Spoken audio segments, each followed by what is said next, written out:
प्राचीन काल में मध्य प्रदेश में पशुपति नाम का एक राजा हुआ करता था।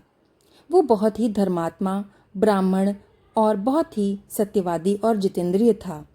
उन्हें हर प्रकार का सुख था, लेकिन फिर भी वो बहुत दुखी थे और उनके दुख का ये कारण था कि उनकी कोई भी संतान नहीं थी।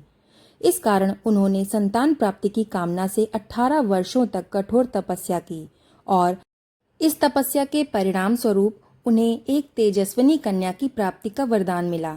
राजा की बड़ी रानी के गर्भ से एक सुंदर कन्या ने जन्म लिया।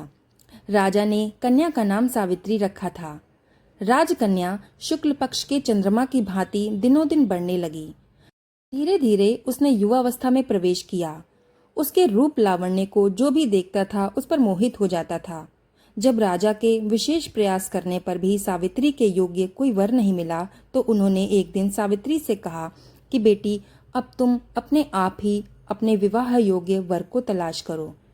अपने पिता की ये आज्ञा स्वीकार कर सावित्री योग्य मंत्रियों के साथ सोने के रथ पर बैठकर यात्रा करने निकल पड़ी।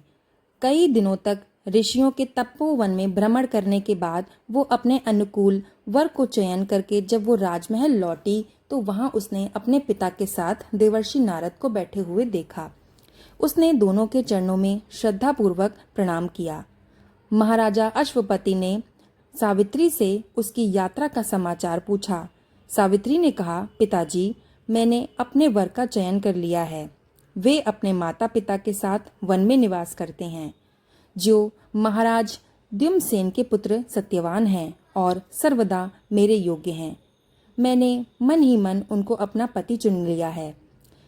तब नारद जी ने सावित्री की ये सारी बातें सुनी तो राजा से बोले कि राजन, सावित्री ने बहुत ही बड़ी भूल कर दी है। सत्यवान के पिता शत्रुओं के द्वारा राज्य से वंचित हो गए हैं, वन में तपस्वी का जीवन जी रहे हैं और अंधे हो चुके हैं। सबसे बड़ी कमी ये है कि सत्यवान की आयु अब केवल 1 ही वर्ष की बची है। नारद जी की बात सुनकर अश्वपति बहुत चिंतित हो गए। उन्होंने सावित्री से कहा कि सावित्री बेटा, अब तुम फिर से यात्रा करो और किसी दूसरे योग्य वर का चुनाव करो। सावित्री सती थी।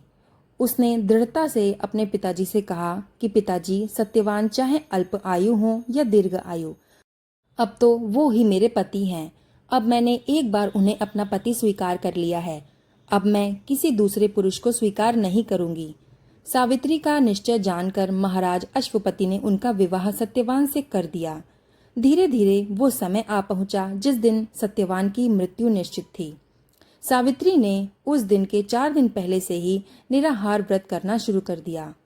पति व सास ससुर की आज्ञा से सावित्री भी उस दिन अपने पति के साथ जंगल में फल फूल और लकड़ियां लेने के लिए गई।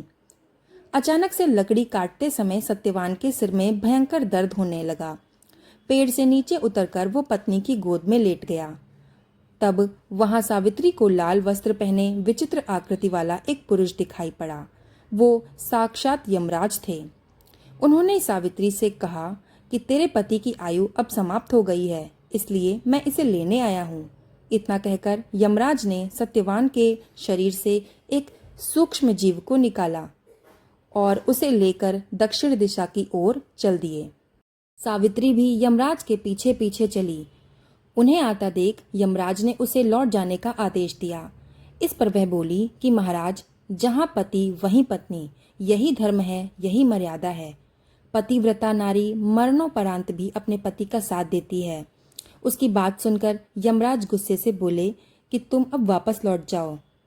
उसकी बात पर सावित्री ने कहा कि जहाँ मेरे पति रहेंगे मुझे उनके ही साथ रहना है, यही मेरा धर्म है। यमराज ने उसे बहुत दैवीय विधान समझाया, परंतु वो नहीं मानी और उनके पीछे पीछे ही चलती रही।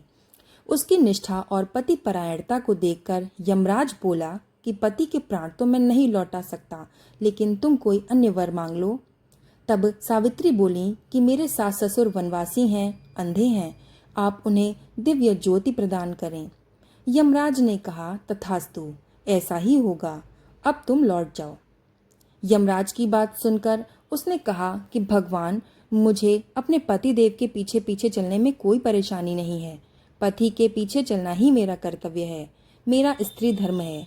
और फिर वो उनके पीछे पीछे चलने लगी। आगे आगे यमराज, पीछे पीछे सावित्री। और ये देखकर यमराज उसे गुस्से से देखकर बोले कि तुम मेरी बात मान लो और चली जाओ। लेकिन जब सावित्री तब भी नहीं गई, तब यमराज बोले कि ठीक है, तुम मुझसे एक और वर मांग लो और चली जाओ।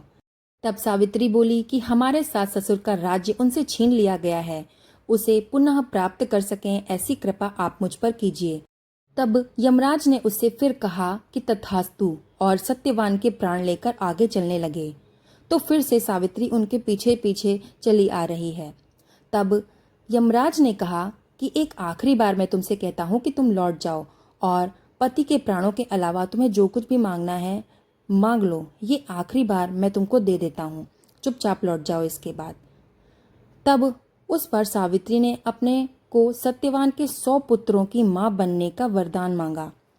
यमराज ने परेशान होकर बिना ध्यान दिए हुए तथास्तु कहकर आगे चल दिए।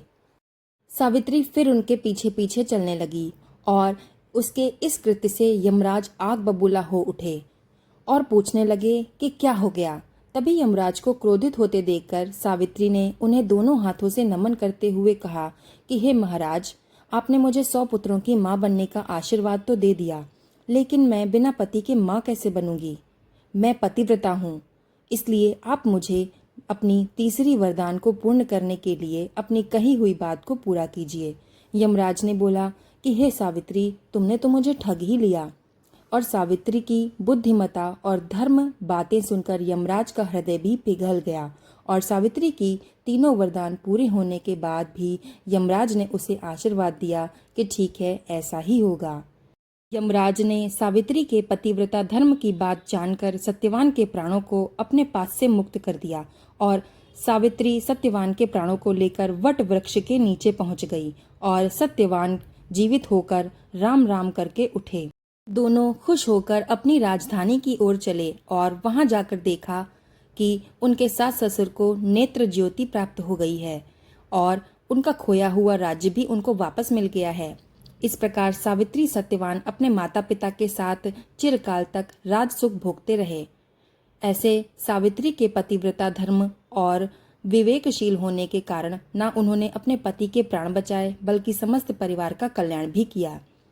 उसने अपने सतीत्व के बल पर पति को मृत्यु के मुख से भी छीन लिया। तो जो भी स्त्रियां वट सावित्री का व्रत रखती हैं तथा इस कथा को सुनती हैं या पढ़ती हैं, उनके सभी वैवाहिक जीवन या फिर जीवन साथी की आयु पर कभी भी किसी प्रकार का कोई संकट नहीं आता है और जो भी संकट आता है वो टल जाता है। इस व्रत से परिवार की सुरक्षा होती है, सारा परिवार क्लेश से मुक्त होकर सुखी और समृद्ध जीवन व्यतीत करता है। ऐसा माना जाता है कि इस व्रत में पूजा में भीगे हुए चने जरूर अर्पित करने चाहिए, क्योंकि कहा जाता है कि यमराज ने चने के रूप में सत्यवान के प्राण सावित्री को दिए थे और सावित्री चने को लेकर सत्यवान के शव के पास आई और चने को सत्यवान के मुख में रखा था। इससे ही सत्यवान जीवित हो उठे। कथा समाप्त। आपको आज की कथा कैसी लगी हमें कमेंट में ज़रूर बताइएगा। चैनल पर नए हैं तो प्लीज़ हमारा चैनल सब्सक्राइब कर लीजिएगा और वीडियो को ज़्यादा से ज़्यादा शेयर कर दीजिएगा। धन्यवाद।